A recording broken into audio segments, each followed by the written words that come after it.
Bonjour, bonjour à toutes et à tous. Bienvenue sur le CEFIA. Nous sommes au deuxième jour des présentations des solutions 3R, des solutions d'emballage sur l'espace 3R Pack Solutions. 3R comme réduction, comme recycler, recyclable et comme réemploi. Et justement, aujourd'hui, nous allons commencer par une solution, mais vous allez voir, ce n'est pas uniquement une solution d'emballage, c'est une solution globale sur le réemploi. Et je vais appeler Alexis Dusanter pour nous rejoindre et nous parler de cette solution et de cette étrange machine. Bonjour Alexis. Bonjour. Ça va? Ouais. Oui, est-ce que le micro d'Alexis est ouvert? Apparemment non. Petit incident technique? Non. Alors, il y a le technicien qui va lui allumer le micro. C'est ça, les charmes du direct. Ah. Et voilà, il marche. Bonjour Fabrice. Bonjour Alexis. Bonjour à tous. Alors, je disais que ce que tu allais présenter, ce n'était pas uniquement des contenants ou des emballages pour le réemploi, puisqu'ici, on a une bouteille et un flacon, mais c'était une solution globale. Parce que là, il y a une étrange machine. Donc, c'est quoi exactement Bocoloco et qu'est-ce que propose Bocoloco? Effectivement, Bocoloco apporte une solution de consigne à la fois pour les marques et les industriels de l'agroalimentaire et pour les distributeurs. Donc, on fait vraiment la jonction entre d'un côté les industriels et de l'autre les distributeurs. Et une solution de consigne clé en main où on dit aux industriels grâce à nous, vous allez pouvoir vendre vos produits en consigne dans des emballages réemployables en magasin. Et aux distributeurs, on leur dit, on a des collecteurs de consignes en magasin pour que ce soit simple pour vous à opérer au quotidien. Mais peut-être même un peu plus sur la traçabilité, parce que ce qui est important effectivement de souligner, c'est que le réemploi, c'est pas que l'emballage. Le réemploi, c'est un écosystème. Et pour qu'il fonctionne, il faut que l'emballage puisse arriver, puisse être rempli dans des conditions industrielles acceptables, utilisées par le consommateur. Et puis, c'est tout ce qui se passe après, une fois qu'il a utilisé, qui fait que le réemploi va fonctionner et que l'emballage sera réemployé. Parce que s'il ne le ramène pas, si on ne le collecte pas, si on ne le trie pas, on ne nettoie pas, il ne retournera jamais. Et c'est un peu là où vous vous situez. Oui, complètement. En fait, nous, on pense que c'est important que le contenant soit tracé, soit reconnu. Et donc c'est ce qu'on fait notamment avec notre techno autour des QR codes, ce qui permet en fait au contenant d'être reconnu dans les collecteurs. Donc le client va pouvoir revenir en magasin avec son contenant vide pour récupérer son montant de consigne directement dans nos bornes de collecte. Mais c'est ce qui permet aussi à la marque de pouvoir récupérer de la donnée sur les usages de la consigne. Et parce que je vois, il y a marqué infoproduit aussi, il y a marqué je suis consigné. Et puis, infoproduit. Donc, ouais, tout à fait. C'est aussi une interaction entre le client et la marque. Oui, tout à fait. En fait, le consommateur peut scanner son QR code pour retrouver de l'information sur son produit. D'accord. C'est intéressant au niveau marketing pour que l'étiquette soit digitalisée. Mais ça permet aussi de générer de la donnée. Typiquement, on pense que c'est intéressant pour une marque, pour un industriel, de savoir si la consigne, ça marche réellement, donc à quelle fréquence les contenants vont être apportés en magasin, quel va être le taux de retour de ces consignes, pour que du coup on puisse apprendre en fait des usages. Ça c'est hyper intéressant effectivement pour que on passe d'un stade d'expérimentation à un stade de passage à l'échelle, où là vraiment on va considérer que la vente de produits en consigne, finalement on va peut-être demain remplacer le produit emballé à usage unique. Alors j'ai acheté mon produit, je l'ai vidé, on va dire il est vidé, ça y est, j'ai mangé les biscuits qui sont à l'intérieur, je suis consommateur, qu'est-ce que je fais? Oui. Donc effectivement, une fois qu'on a acheté simplement son produit sur étagère, donc on n'a rien à faire, c'est comme un produit emballé classique, on l'a consommé et donc là on va le rapporter quand on y pense dans un collecteur en magasin. Et donc là concrètement, on va prendre son contenant, on va donc pouvoir le scanner, scanner ce petit QR code, et ce qui va derrière permettre d'imprimer un bon de réduction de la valeur de la consigne. Donc concrètement, en fait, le consommateur récupère son montant de consigne. Et donc c'est un bon de réduction que je présente à la caisse et qui... Alors là, c'est un bon de réduction papier aujourd'hui. Demain, on peut imaginer que ce soit une cagnotte consigne avec les enseignes. En tout cas, ce qui est sûr, ce qui est important pour nous, c'est que le parcours du consommateur soit le plus pratique possible, le plus évident dans son acte d'achat et dans son acte de retour des contenants, pour qu'en fait la routine se prenne en fait au quotidien. Alors là, je vois sur le bon, là, il y a marqué bon valable chez Monoprix. Donc ça veut dire que j'ai acheté chez Monoprix, que je ramène chez Monoprix. Et vous l'avez installé, quels sont les taux de retour, quels sont les retours d'expérience? C'est ça qui nous intéresse. Est-ce que tu as des chiffres à donner, des choses? C'est intéressant effectivement de voir que la consigne, ça prend. Et en fait, la consigne, ça parle aux gens, parce que concrètement, ils ont connu ça dans le passé. Et donc, du coup, c'est quelque chose qui leur parle. Et c'est ce que je dis souvent d'ailleurs quand on parle de consigne, parce que quand on parle de consigne et réemploi, on me renvoie systématiquement à la bouteille étoilée que j'ai connue, que tu n'as pas connue. Tu l'as peut-être vu, mais pas connu. Moi, j'ai acheté mes premiers carambars avec la bouteille étoilée de litres de vin. Mais on est vraiment dans une autre dimension. On est dans la consigne du 21e siècle avec de la technologie, des QR codes, des ordinateurs. Donc, on ne peut pas parler de la même consigne et de la même information, des mêmes remontées. Oui, en fait, nous, ce qu'on veut faire, c'est que ce soit le plus simple possible pour le client. Que pour lui, le parcours soit facile. Et on pense que c'est comme ça qu'on va avoir l'adhésion en fait, des consommateurs. Et donc, par rapport à ta question, Fabrice, sur est-ce que ça marche? Oui, c'est ça que je veux savoir. Combien, est-ce que les consommateurs rapportent leur contenant? Oui, tout à fait. Effectivement, aujourd'hui, on a des taux de retour entre 60 à 80% dans les magasins. Ce qui est intéressant, c'est que le taux de retour va être différent suivant les catégories de produits.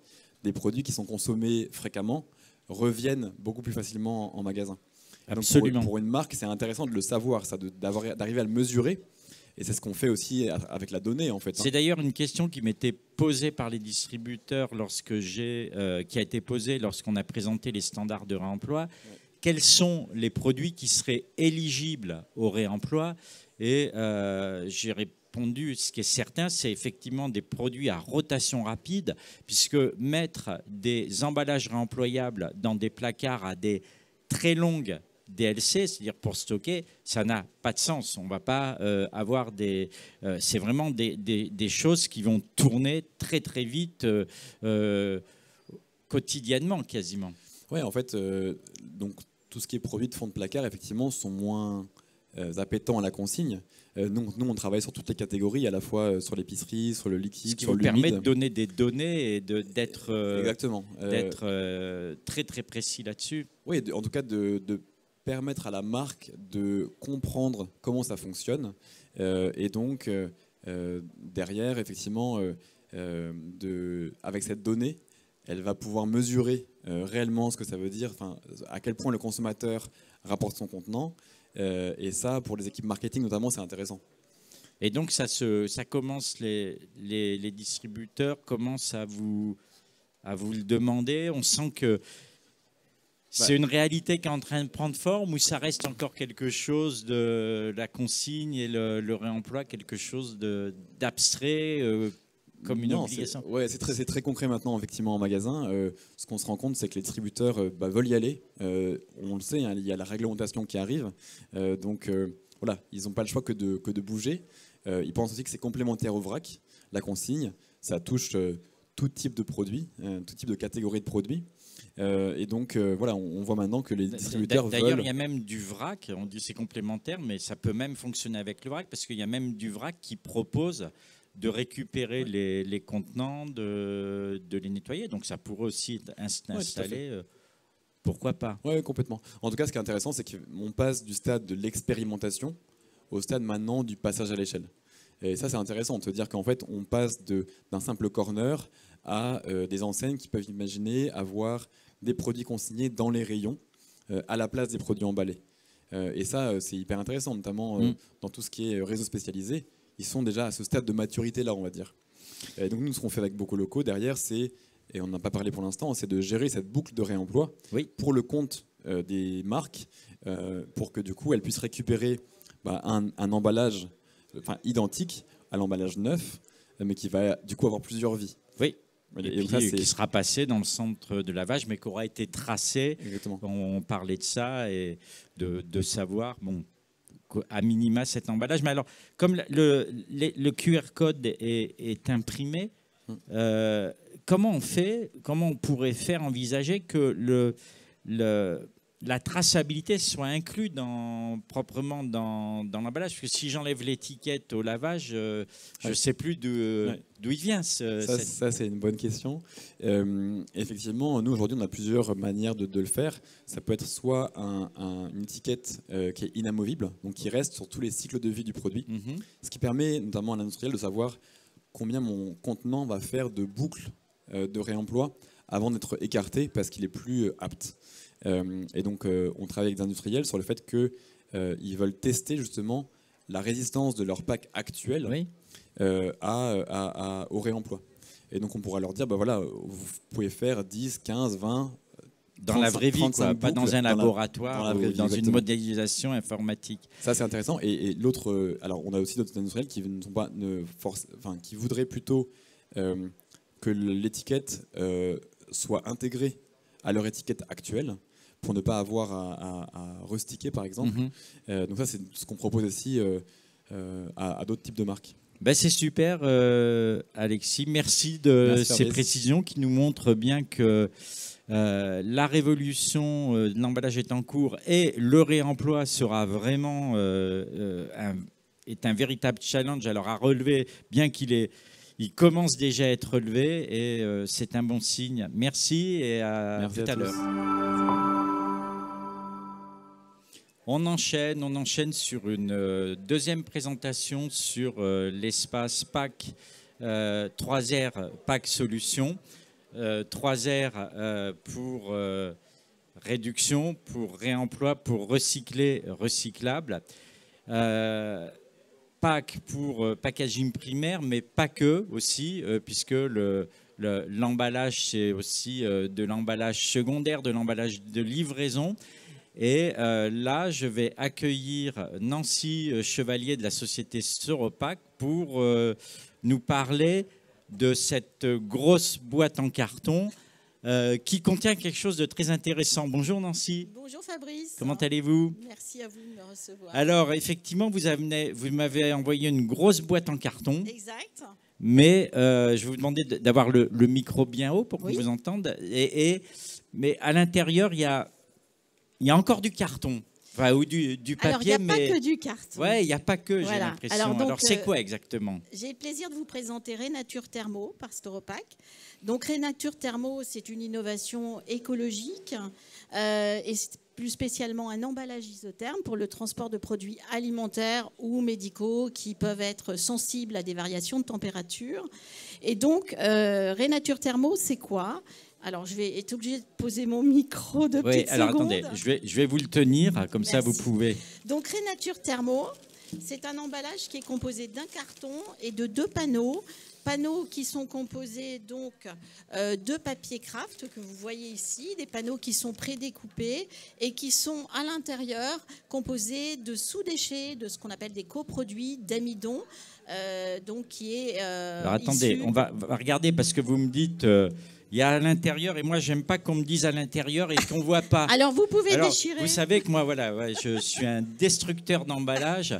Donc, ça va être à vous de me tenir le micro parce que je vais, en direct, essayer de voir ce qu'il y a à l'intérieur. Vous dites de sous-produits de déchets. Tout à fait. C'est pas dangereux? Non, pas du tout. C'est pas sale? Ah non, pas du tout. Bon, bah alors, je peux vous pouvez ouvrir. y aller en toute tranquillité. On va parler de ce sous-produit et de ce déchet. Allez-y. Donc, vous voyez une couche d'amidon.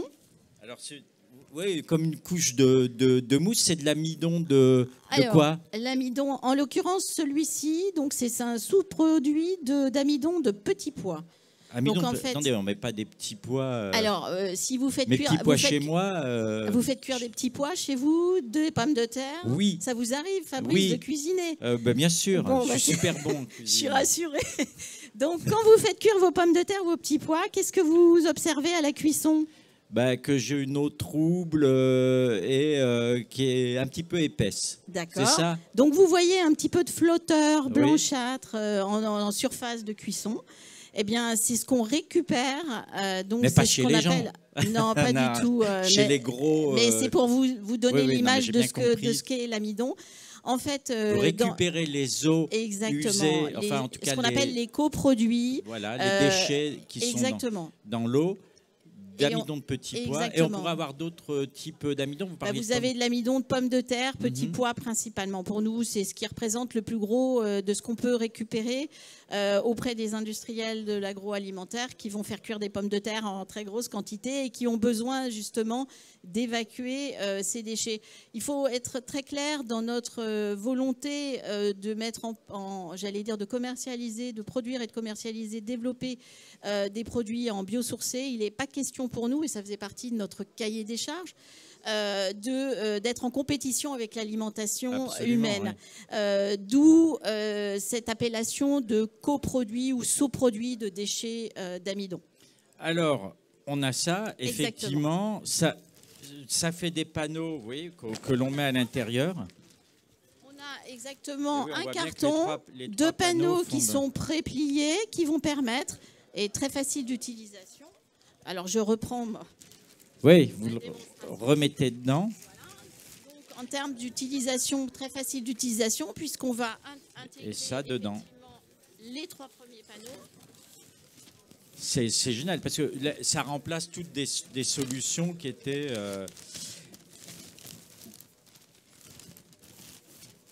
Et un petit pain de glace à l'intérieur.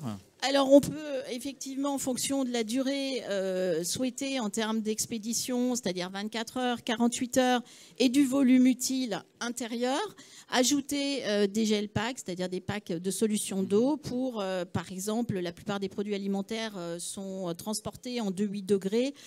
Donc, ajouter le nombre de gel packs nécessaires pour obtenir la température souhaitée à l'intérieur du colis. Alors, une fois que j'ai reçu ce colis, donc, j'en fais quoi? Là, je vois, oui, il y a une consigne de tri. Alors, poche. Non, ça c'est la consigne de tri apparemment du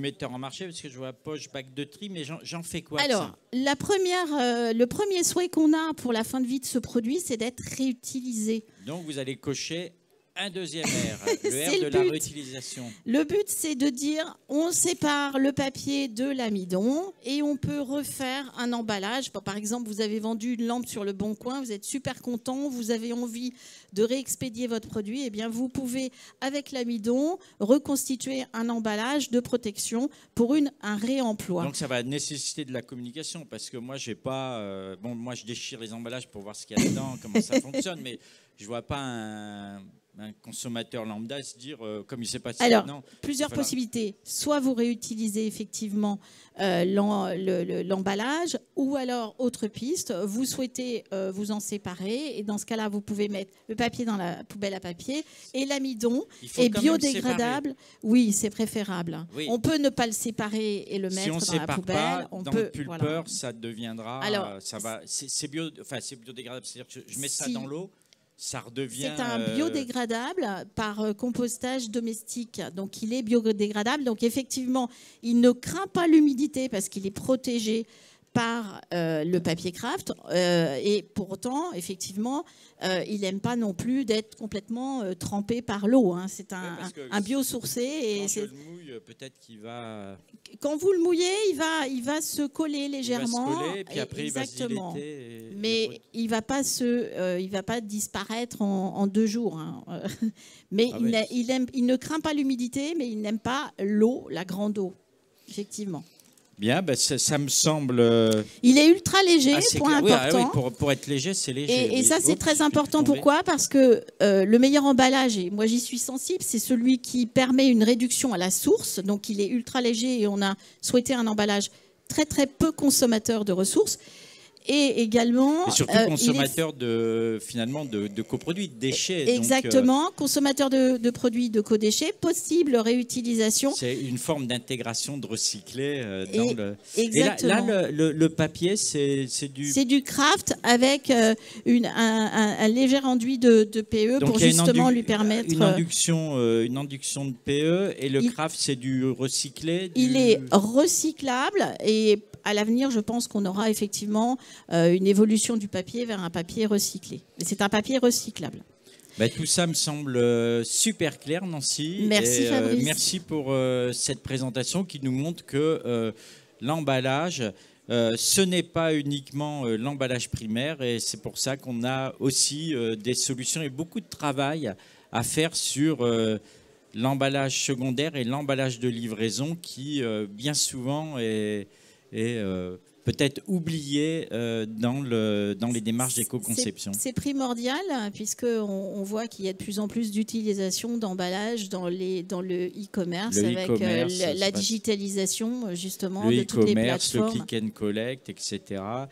Parce que je le rappelle aussi, les produits n'ont pas des petites ailes pour se déplacer et ils ont besoin d'emballage pour être protégés et arriver intacts du point de production au point de vente et du point de vente chez le consommateur. Exactement. Et ce qui est important de dire avec Renature Thermo, c'est que justement par son côté léger, il est économique exactement au niveau transport, donc il a un impact exactement aussi sur la partie CO2. C'est pour ça que je vous avais sélectionné dans la partie réduction que vous avez sur notre espace. Et puis, vous avez expliqué qu'il y avait aussi un petit peu de... Alors, on ne lui donnera pas un R complet de réemploi, mais on va lui donner un petit 60%. Comme ça vous met de la marge de progression. Merci, Nancy. Merci et je vous retrouve tout à l'heure pour une nouvelle présentation de Packaging 3R. À tout à l'heure. Merci. Bonjour à vous, bienvenue au CEFIA, sur l'espace 3R Pack Solutions. Nous arrivons à la troisième présentation de la matinée. 3R pour réduction, pour recycler, recyclable et pour réemploi. Et le réemploi, nous allons en parler avec Anaïs Retermand. Anaïs qui est en train de discuter, qui va monter sur scène pour nous parler. Là aussi, nous avons parlé tout à l'heure d'emballage de livraison. Et là, on va encore parler d'emballage de livraison, mais avec un grand R, puisque Anaïs, votre solution est une solution concrète de réemploi pour supprimer les emballages à usage unique entre les professionnels de l'agroalimentaire. Et d'ailleurs, on va même parler d'emballage, comme on dit, B2B, business to business. Bonjour Anaïs. Bonjour Fabrice. Et merci d'être là. Alors, voilà, des grandes boîtes en plastique, il y a plusieurs formes. Alors, expliquez-nous un petit peu de quoi il s'agit. Alors, Pandobac, on remplace tous les emballages à usage unique qui servent au transport des marchandises entre les fournisseurs et le secteur de la restauration hors foyer, donc tout ce qui va être restauration commerciale et restauration collective. Ce qu'on remplace, c'est les cartons, les cagettes, les caisses en polystyrène, donc les emballages dits secondaires qui vont permettre d'acheminer les marchandises. Et on les remplace par des bacs réutilisables qu'on loue et qui sont suivis avec un QR code et qu'on s'occupe de laver. Donc vraiment, on s'occupe de la boucle complète. Le principe, on peut dire, c'est un petit peu comme il existait sur les palettes, sur certaines palettes, c'est-à-dire de pouvoir réutiliser, utiliser et réutiliser, je dirais quasiment à l'infini jusqu'à ce que ça fonctionne, des emballages, et de bien dire que finalement, l'emballage, on parle beaucoup d'emballage primaire, d'emballage de consommateurs, mais qu'il y a une grosse consommation d'emballage dans le business, puisque là, on oublie tout le temps que cette fonction de l'emballage, c'est-à-dire que je dis souvent, pas d'emballage, pas de chocolat, mais pas d'emballage, pas de nourriture dans le restaurant, puisque même si on ne voit pas l'emballage, il y en a énormément. Exactement. Donc c'est vrai que l'emballage secondaire, l'emballage de transport, c'est un emballage que le consommateur ne voit pas, c'est en coulisses. Mais après, on parle quand même de volumes qui sont énormes, parce que c'est 9 millions de tonnes d'emballages qui sont mis sur le marché de façon annuelle, rien qu'en France. Et donc je parle d'emballage vraiment professionnel. Donc mais c'est sûr énorme. Que s'il va derrière les usines ou s'il va derrière les grandes chaînes de restaurants, derrière les supermarchés, les emballages, en général, ils les voient, mais ils sont en balles, ils sont en gros ballots. Il y en a beaucoup, en fait. Exactement, il y en a beaucoup. Alors en ce moment, on les voit à Paris parce qu'il y a la grève des éboueurs, donc on les voit très bien devant les restaurants. Mais effectivement, aujourd'hui, ils sont un peu écrasés, on ne les voit pas. Mais en fait, il faut avoir en tête que ça prend énormément de temps à un restaurateur ou à un commerce de proximité de devoir casser ces emballages pour les faire rentrer dans les poubelles. Donc c'est du temps homme qui est mobilisé en magasin ou en salle dans les restaurants. C'est aussi du budget quand il faut payer une société externe pour gérer les emballages. Donc il y a un réel intérêt pour les usagers finaux, donc pour les restaurants, pour les commerces, pour les magasins de proximité, à faire appel à des fournisseurs qui vont les livrer en bacs réutilisables. Donc en fait, vous ne vendez pas l'emballage, on va dire même pas vous louez, vous vendez une utilisation. Comment ça fonctionne pour un industriel? Alors nous, ce qu'on vend, c'est un service. Donc on reste propriétaire des bacs, et ce qu'on va vendre à un industriel, c'est vraiment l'utilisation du bac et de s'assurer que l'industriel a un parc de bacs qui va lui permettre de conditionner ses marchandises tous les jours, ou en tout cas suffisamment pour faire un cycle complet. Donc la façon dont ça fonctionne, c'est qu'on va travailler d'abord avec l'industriel pour identifier le bac qui correspond à ses marchandises. Donc quels sont ses besoins, en bac. Une gamme de combien de formes de bacs chez Pandobac? On a environ une dizaine de modèles. Donc à la fois des bacs qui sont emboîtables, des bacs pliables, et après différents formats qui sont toujours des bacs, des formats qui sont palettisables pour pouvoir correspondre aux standards du transport. Et donc, il achète l'utilisation. Votre taux de retour, tout revient, il y a de la casse, comment ça se... Vous avez du recul là-dessus? Parce que vous existez depuis combien de temps? Vous ne l'avez pas dit. Alors, on existe depuis 2018. Voilà, donc on commence à avoir du recul. Une jeune société, mais voilà, le recul vous donne quel taux de retour? Alors, ce qui est intéressant, c'est qu'en fait, avec la traçabilité, avec le QR code, en fait, tous nos bacs sont identifiés de façon unique, et nos clients scannent les bacs en sortie d'entrepôt pour les associer au point de livraison. Donc, ça nous donne une donnée très précise sur le nombre de bacs qui sont en circulation, le nombre de bacs qui sont revenus, et donc on a un aperçu très clair du taux de retour. Aujourd'hui, le taux de retour, il est autour de 98%. Donc on en est assez satisfait, et on pense que c'est possible d'aller chercher encore mieux quand on est sur une logique optimisée, et comme on est capable d'identifier tous ces bacs-là. Et plus ça va devenir la norme, plus il va y avoir une amélioration du taux de retour. Alors, bon, vous existez depuis 2018, mais et le taux de retour, le taux de casse de ces bacs, la durée de vie d'un bac, j'ai envie de vous demander combien de temps peut durer faire d'aller-retour un bac comme ça. Est-ce que là, vous avez, même sur 2018, des données, vous en avez mis... Qu'est-ce que vous en faites d'ailleurs quand ils sont plus bons? Alors, donc il y a plusieurs distinctions à faire sur le sujet du taux d'utilisation, parce que effectivement, ce qui va être important, c'est combien de fois un bac peut être réutilisé, parce que c'est comme ça qu'on arrive à avoir moins d'impact environnemental que l'usage unique, parce que il y a de la matière, il faut produire, mais derrière, cet impact environnemental de la production, il s'amortit dans le temps en fonction du nombre de réutilisations. C'est là où effectivement l'enjeu du suivi est très important pour pouvoir assurer cette réutilisation et la piloter. Et donc pour revenir à votre question, l'enjeu, il n'est pas tant de la casse que celui de la perte. Donc de façon théorique, un bac comme ça peut être utilisé 400 fois. C'est fait pour être... 400 fois. Voilà, ça c'est le nombre d'utilisations théoriques. En revanche, quand on parle de 2% de perte, ça veut dire qu'en fait, un bac comme ça, au bout de 50 utilisations, il est perdu. Donc en fait, je suis pas mathématicien, mais j'ai compris parce que c'est assez facile à calculer. Bon, c'est que j'ai bien expliqué. Oui. Mais donc du coup, on est sur l'enjeu, il est vraiment d'aller améliorer le taux de retour plutôt que de réfléchir à comment on empêche la casse de ces bacs-là. Et après, sur le sujet de la fin de vie, en fait, on arrive sur le sujet de la recyclabilité de ces bacs-là. Quand il y a de la casse et qu'on récupère les bacs, tous nos bacs sont monomatériaux. Donc, on les renvoie aux fournisseurs de bacs. Matériaux? Alors, celui-là, c'est du PP, donc du polypropylène. Et on a d'autres bacs qui sont en polyéthylène haute densité pour résister à des températures négatives. Et donc, du coup, on les renvoie aux fournisseurs pour qu'ils soient recyclés et qu'ils soient... c'est votre fournisseur, donc c'est un circuit intégré avec votre fournisseur pour les récupérer. Exactement. Bah, écoutez, ça me semble assez clair. Et est-ce qu'on peut envisager des systèmes comme ça pour après, Pandobac, travailler avec le grand public? Est-ce que vous avez, je ne sais pas, sur de la livraison en e-commerce ou de la livraison à domicile, est-ce que le modèle B2B peut être un jour transposable au grand public via le drive, parce que le drive aussi, je vois, ou le e-commerce, on donne des gros cartons. Est-ce que c'est transposable?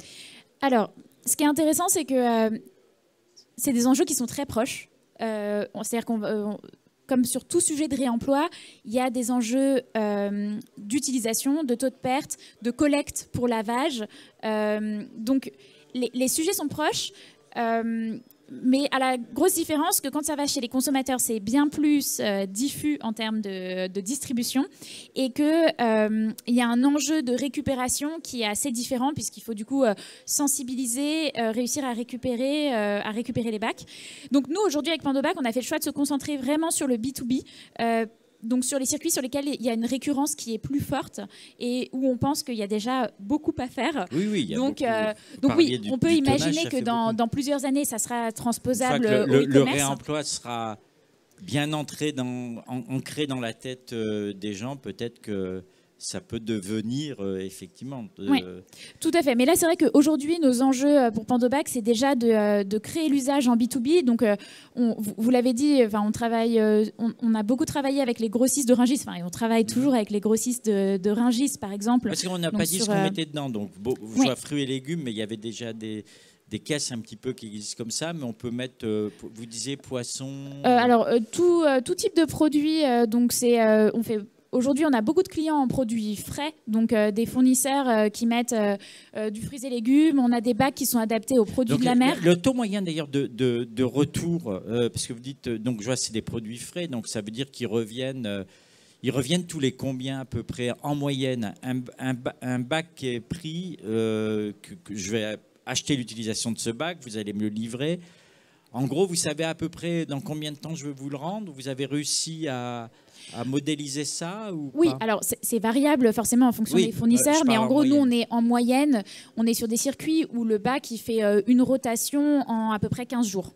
15 jours, ah oui, donc ça fait ces rotations. Maximum. Oui. Donc du coup, on est sur des rotations qui sont assez fréquentes. Parce qu'on est vraiment... Du coup, effectivement, c'est vrai qu'on n'a pas rentré un peu dans le détail, je vais faire vite.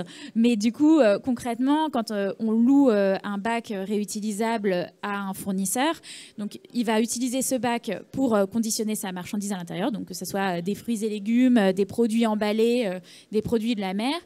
Il va ensuite livrer ses clients, soit via un distributeur, soit en direct.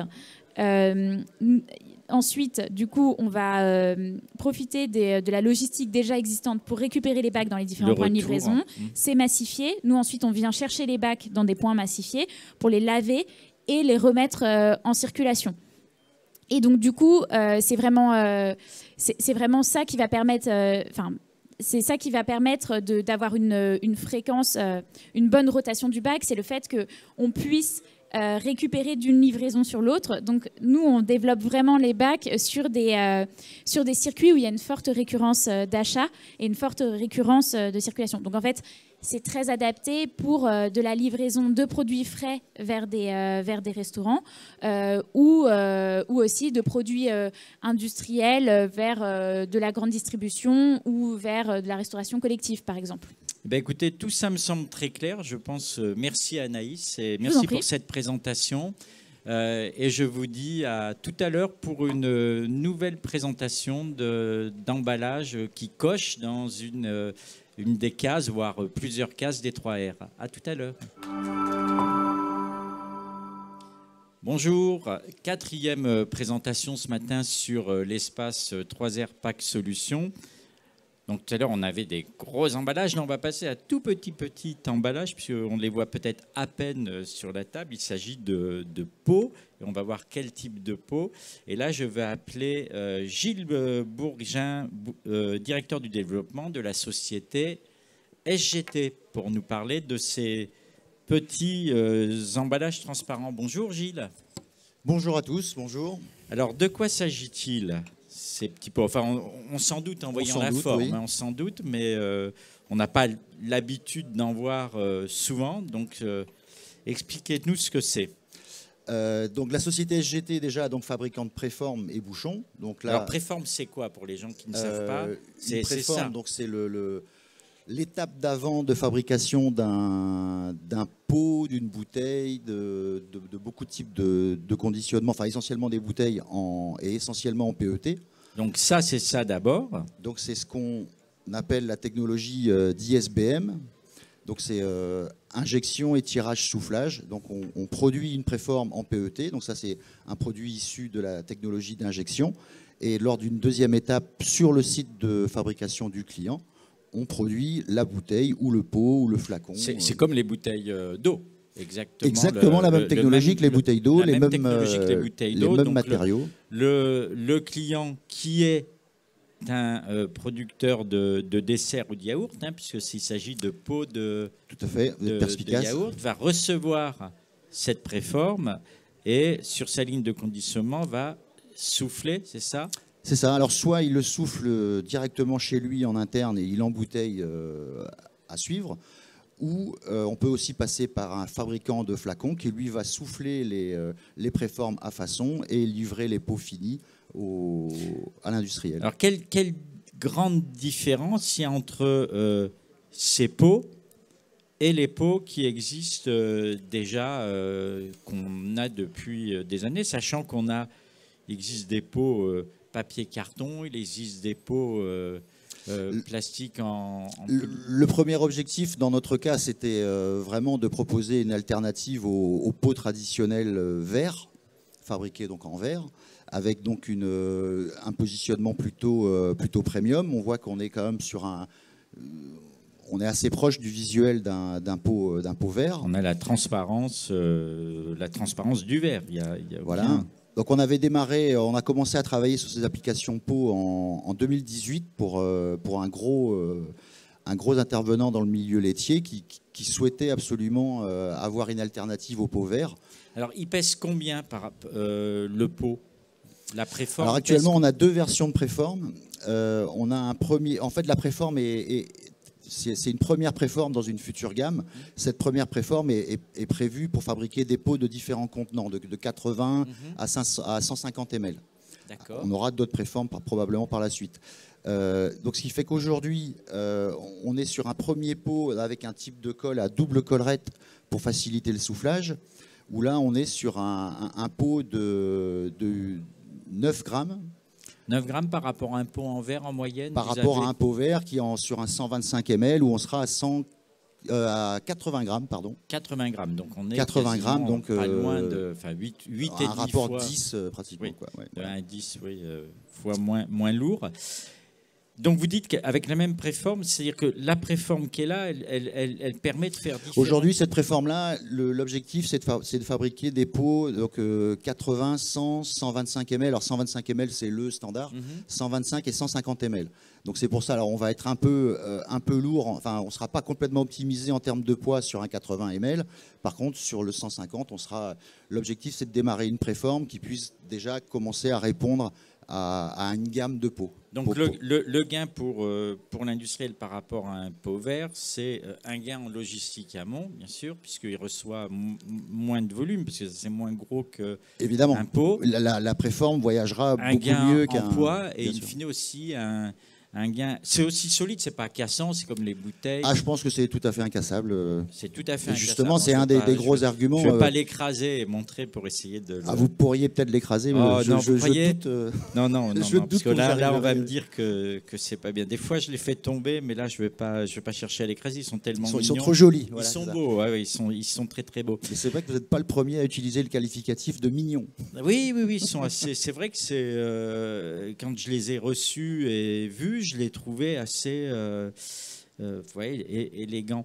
Est-ce que, d'ailleurs, donc, on est effectivement on coche la case de la réduction, réduction de transport, etc. Qu'est-ce qui se passe, par exemple, sur la case recyclée et recyclable? Est-ce qu'on peut intégrer de la matière recyclée dans ce type d'application? Est-ce que les produits laitiers sont aptes à... Le fait d'être dans le... On recolle en fait avec la technologie du PET qui est éprouvée depuis de nombreuses années. Donc on a tout à fait la capacité à fabriquer ces pots-là en 100% PET recyclé. Le PET recyclé est également disponible, il n'y a aucun frein. Et au recyclage, après la case recyclage, est-ce qu'ils intègrent ils intègrent aussi... Alors aujourd'hui, c'est encore le flux pot et barquette. Donc c'est encore une filière qui est en cours d'organisation, de développement. À terme, on est exactement sur les mêmes grades de PET que les grades bouteilles. Donc il n'y a aucun frein. Et pourquoi on ne les intégrerait pas avec les bouteilles si c'est le même grade tout de suite Après, je crois que c'est aussi une histoire d'organisation des centres de tri et de reconnaissance. Parce qu'en fait, reconnaissance optique, on va reconnaître du c'est réellement l'objectif de fabriquer ces pots en 100% recyclés, de les recycler et un retour au pot ou à la bouteille. Donc on coche la case supplémentaire. Est-ce qu'on peut envisager aussi à terme d'avoir des pots en PET comme il existe en Allemagne par exemple pour les bouteilles et comme on aura peut-être un jour en France ou même comme Coca-Cola l'a lancé dernièrement, des pots aptes au réemploi? Il n'y a pas de frein, au même titre qu'on sait le faire sur des bouteilles PET, avec des designs un peu aménagés, des grades PET un peu aménagés et des poids évidemment qui permettent le lavage et la réutilisation. La technologie permettra effectivement et est-ce qu'on peut operculer aussi, envisager d'operculer, de fermer PET pour être 100% monomatériaux? C'est le premier objectif, c'est justement d'avoir un opercule PET pour aller sur un emballage 100% PET. Alors après, le tri, les opercules, c'est toujours un peu problématique. L'opercule n'a pas vocation à passer dans le flux de recyclage du PET parce que si ça reste du PET, c'est pas tout à fait les mêmes grades. Il y aura peut-être des questions, mais ça, je crois que ça fera aussi partie de l'organisation du flux pot et barquette, quoi. Écoutez, ça me semble très très clair. Vous voyez que quand je dis souvent que tous les matériaux, voilà un exemple finalement d'emballage en plastique qui coche déjà quasiment toute... Clairement. À usage unique, qui coche vraiment quasiment toutes les cases de... Pour nous, c'est aussi l'occasion d'élargir un petit peu le terrain de jeu avec la technologie du PET, ce que permet le PET. Merci Gilles pour cette présentation qui était claire et qui peut nous permettre de réconcilier finalement le consommateur avec des emballages en plastique qui sont... bien pensé et qui fonctionne bien. Merci. Je vous remercie et bonne journée je vous dis à tout à l'heure pour la dernière présentation de la matinée. Cinquième et dernière présentation de la matinée sur l'espace 3R Pack Solutions. 3R pour réduction, pour recycler, recyclable et pour réemploi. Et là, je vais inviter Eric Fresnel de la société Sliver, le dirigeant de la société Sliver, à nous rejoindre. Et on allait parler de recycler et de recyclable. Et Eric, dans la présentation, m'a expliqué, oui, mais on va parler des trois. On va parler de recycler, recyclable, on va parler de réduction, on va parler de réemploi. Bonjour Eric. Fabrice, bonjour. Donc tu veux nous parler du sliver, enfin du sleeve, du manchon. Je sais qu'il faut dire le manchon. Je ne sais jamais, pourtant ça fait des années qu'on se connaît, comment il faut le dire, mais qui va cocher à toutes les cases. On va déjà parler de cela et expliquer en quoi ce manchon, qui est en fait un bout de plastique sur une bouteille en plastique peut rendre des services et peut rendre la bouteille, effectivement, parce que ce que j'ai compris dans la présentation, plus facilement recyclable pour in fine avoir une matière recyclée de meilleure qualité. Comment ça fonctionne et quelle est cette magie de faire finalement des emballages opaques, des emballages colorés qui vont devenir une bonne ressource au recyclage derrière? Merci Fabrice d'abord de l'invitation. La première chose, c'est vrai que nous nous connaissons depuis longtemps, mais ça fait aussi longtemps que l'entreprise s'est engagée sur la voie de l'économie circulaire. On peut dire aujourd'hui, ça fait plus de 15 ans.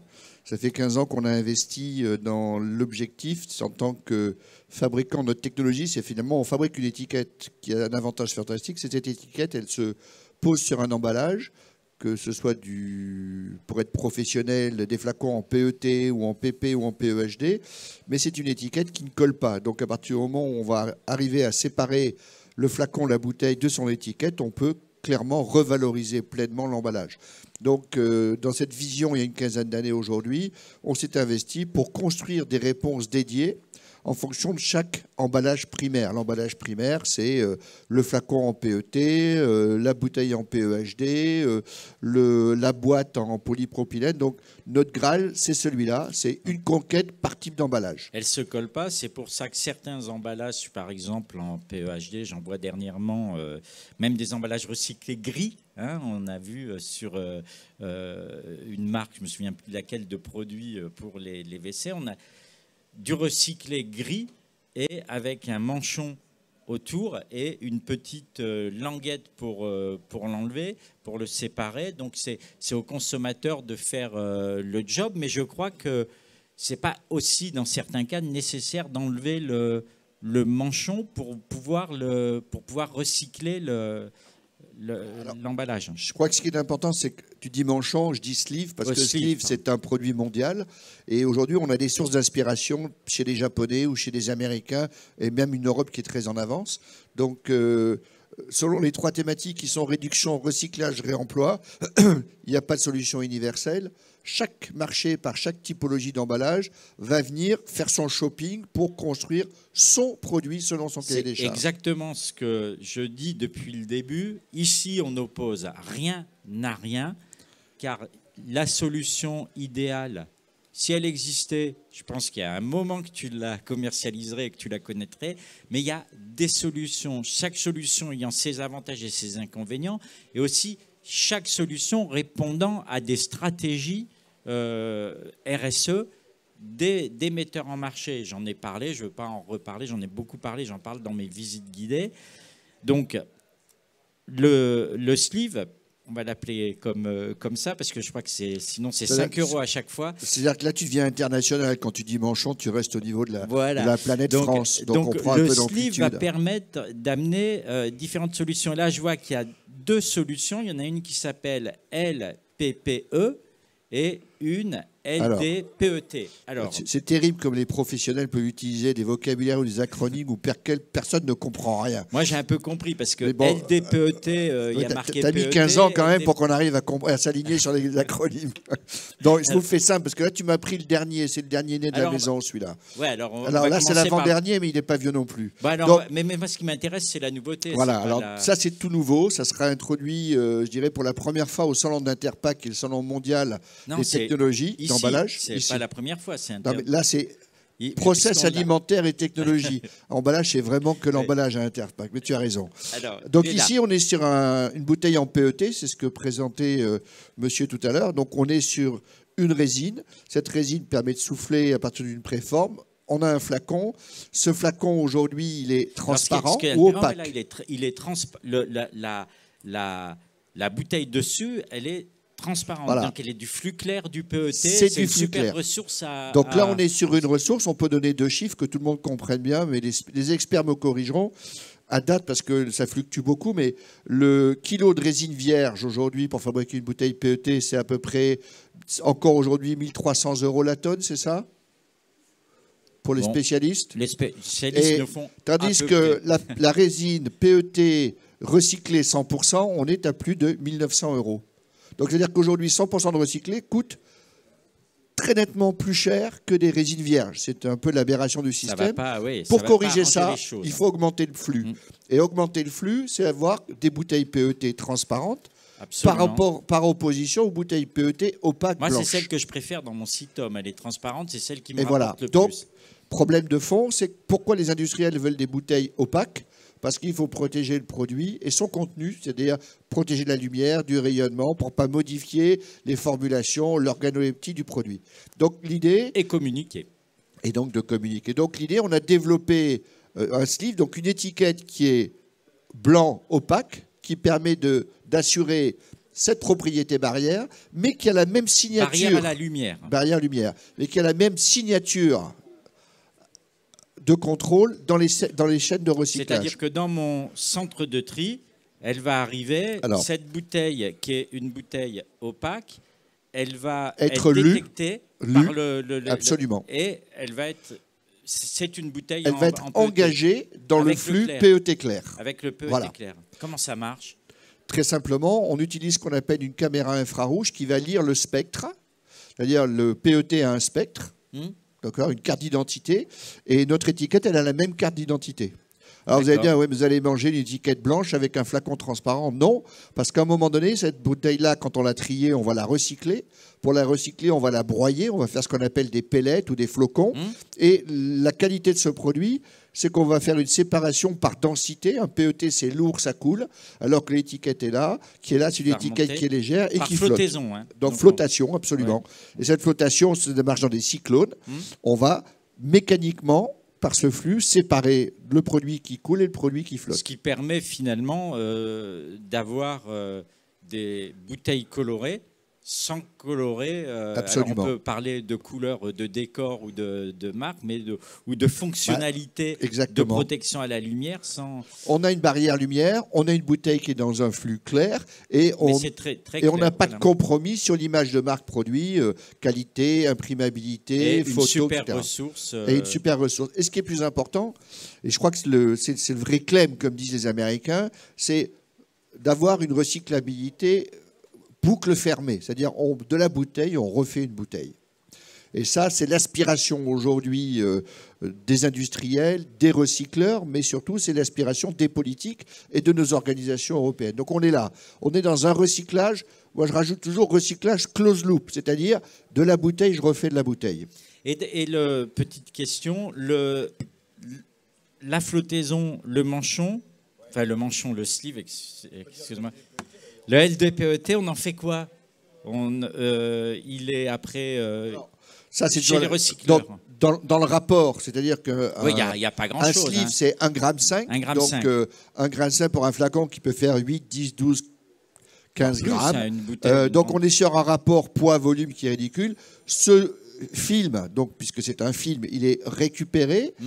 Il peut être à nouveau trié par élutriation, par soufflage, pour faire une différence entre les produits base PE, PP et autres. Oui, et après, on passe dans un flux open loop, c'est-à-dire qu'on va faire du recyclage de pièces plastiques secondaires, etc. D'accord. Alors celui-là. Alors ça, c'est la deuxième génération.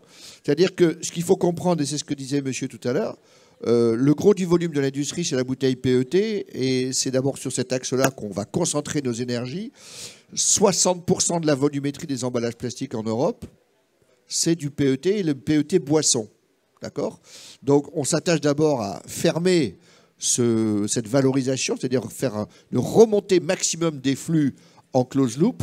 Et fort de l'inspiration, puisque c'est certainement le produit le plus abouti après le verre, cet aboutissement aussi nous a permis, et a permis à l'industrie de dire, mais qu'est-ce qui se passe si j'ai une bouteille en polyéthylène ou une bouteille en polypropylène? Donc, on est dans la deuxième génération. Ici, on a inventé les filières. Ces filières permettent d'aller vers de la recyclabilité valorisée close loop. Là, on est sur une filière un peu moins évoluée, c'est-à-dire qu'on a considéré, au moins en l'état, parce qu'il y a un trou dans la législation, donc il faut que les filières s'organisent. Donc la filière des flacons PPPE a encore besoin de se qualifier. Donc on a développé une signature nouvelle qui s'appelle LPPE, qui est le pendant PET, mais pour la bouteille polyéthylène. Voilà. Donc on a une signature polyéthylène qui vient s'associer à la signature du flacon polyéthylène polypropylène. Plus généralement, on parle de polyolefine parce que très souvent, les deux matières sont mélangées. Absolument. Donc là, on est sur une nouvelle génération de polymères. Cette nouvelle génération de polymères va permettre de densifier ce flux de recyclabilité valorisée en attendant de passer sur ce qu'on appelle là aussi une recyclabilité close loop, c'est-à-dire bouteille PEHD doit ramener une bouteille PEHD. Ce cycle-là, il est déjà connu, exploité par les Américains, par les Anglais, vous savez, sur les bouteilles de lait, le gallon en polyéthylène, tu sais, les bouteilles un peu semi-transparentes. Donc ça, c'est ce que j'appelle l'étape recyclage. Et aujourd'hui, on a commencé par la réduction. Oui, alors réduction. Ben, on a divisé par 2, on était en 50 microns, on est aujourd'hui sur des 20 microns. Alors 20 microns, c'est plus fin qu'un cheveu, hein. Il faut être aussi simple alors que ça. Eric, on me fait signe qu'on n'a plus beaucoup j'ai plus de temps. Non, Bon. on va le faire. Et il y a le Le réemploi. réemploi, ben oui, voilà, on va faire Alors le ça, réemploi. C'est pour ça que c'est le typique challenge sur lequel nous sommes on en a aujourd'hui parlé tous pas confrontés. mal, Tu m'as tous les deux. interpellé sur le sujet.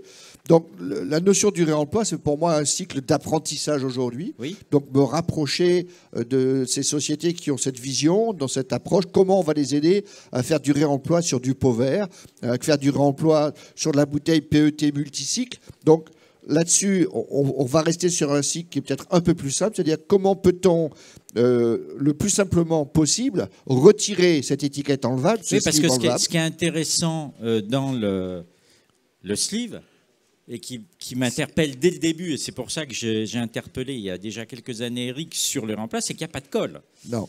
Et que à ce moment-là, c'est dans le lavage, mais il faut pas de colle, mais il va falloir l'enlever. Il va falloir qu'il puisse. Donc il y a un autre problème. Donc aujourd'hui, un sleeve, c'est quoi? C'est un film, il y a un scellage longitudinal. Alors il y a une façon qui est exploitée depuis longtemps. Typiquement, les Japonais, c'est des gens très bien éduqués, très bien élevés. Eux ont une micro-perforation, plutôt une perforation longitudinale, et on fait un retrait.